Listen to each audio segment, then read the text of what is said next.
அல்லாஹுடைய தூதர் கபரை நினைத்து அழுதிருக்கிறார்கள். நபித்தோழர்களுக்கு முன்னால் உட்கார்ந்திருக்கிறார்கள். ஒரு ஜனாசாவை அடக்கம் செய்துவிட்டு ஒரு குச்சியை வைத்து மண்ணில் தேய்த்துக் கொண்டு அல்லாஹுடைய தூதர் சொன்னார்கள், நீங்கள் கபருக்காக மன்னரை வாழ்க்கைக்காக உங்களை தயார்படுத்திக் கொள்ளுங்கள் என்று கூறி அல்லாஹுடைய தூதர் அழுதார்கள்.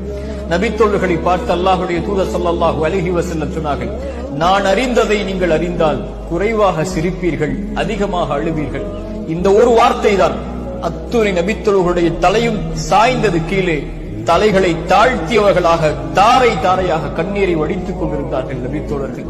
அவர்களுக்கு முன்னால் இத்தகில்லா, அல்லாஹுவை அஞ்சிக் கொள்ளுங்கள் என்ற ஒரு வார்த்தை சொல்லப்பட்டால் போதும். உரை அல்ல, ஒரு மணி நேர அறிவுரைகள் அல்ல. இத்தகில்லா, அல்லாஹுவை பயந்து கொள்ளுங்கள் தோழர்களே என்று சொல்லப்பட்டால் தலைகளை தாழ்த்தி தாரை தாரையாக அழுவார்கள்.